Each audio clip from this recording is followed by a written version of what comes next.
Hello viewers, welcome to Sudha Rasoi. ఈరోజు అరిసెల గురించి తెలుసుకుందాము. 16వ శతాబ్దానికి చెందిన శాసనాల ప్రకారం విజయనగర చక్రవర్తి అయిన కృష్ణదేవరాయలు అతిరసాన్ని కనుగొన్నారు. వీటిని సంక్రాంతి, దీపావళి పండుగల సమయంలో ప్రత్యేకంగా చేయబడే సంప్రదాయమైన పదార్థం. మరి ఇది ఎలా తయారు చేయాలో చూసేద్దామా? మరి మీ దగ్గర రేషన్ బియ్యం ఉంటే రేషన్ బియ్యము 2 కప్పులు తీసుకోండి. నేను ఇక్కడ పచ్చి బియ్యం తీసుకున్నాను. కనీసం 2 గంటలు లేదా రాత్రంతా నానబెట్టాలి.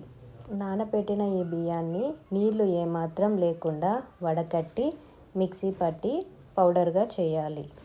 ఎంతసేపు మిక్సీ పట్టినా కానీ ఆ బియ్యం పలుకులు ఉండిపోతుంది, అందుకని జల్లించుకోవాలి. జల్లించిన పిండిని పక్కన పెట్టుకుందాము. 1.5 కప్పులు నీళ్లు, 1.5 కప్పు దంచుకున్న బెల్లం వేసి కరిగించుకోవాలి. తరిగిన ఈ బెల్లంని వడపోసి పాకం తయారు చేయాలి. ఈ పాకంని నీళ్ళలో వేసి ఉండకట్టిందా లేదా అని చూడాలి. అది మెత్తటి ఉండ అయితే అరిసెలు మెత్తగా వస్తాయి, గట్టిగా ఉన్నట్లయితే అరిసెలు గట్టిగా వస్తాయి. కాబట్టి మనము సెమీ సాఫ్ట్గా ఉన్నప్పుడు పిండిని వేసుకుందాం. బెల్లం పాకం సెమీ సాఫ్ట్గా వచ్చినప్పుడు స్టవ్ ఆఫ్ చేసేయాలి.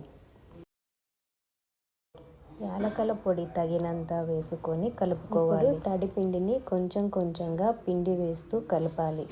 బియ్యం పిండిని స్పేర్లో కొంచెం ఎప్పుడు పెట్టుకోవాలి. గసాలు, నువ్వులు 2 కలిపి అన్న వేయచ్చు, లేదా విడివిడిగా అన్న ఏదైనా ఒక్కటన్నా వేసుకొని పిండిలో కలుపుకోవాలి. కలిపిన ఈ పిండిని నూనె రాసిన అరటి ఆకు మీద ఇలాగా పల్చగా ఒత్తుకోవాలి. ఒత్తి పెట్టుకున్న అరిసెల్ని వేడి నూనెలో మీడియం ఫ్లేమ్ పైన వేయించాలి. పాకం పక్కాగా పట్టుకుంటేనే అరిసెలు ఇలా పూరిలా పొంగుతాయి. ఎర్రగా వేయించుకున్న ఈ అతిరసంలో నూనె ఎక్కువ ఉంటుంది కాబట్టి దీనిని ఇలా ఒత్తుకోవాలి. అంతే అండి, అరిసెలు ఎలా చేయాలో తెలుసుకున్నారు కదా. మీరు ట్రై చేయండి. Thank you for watching.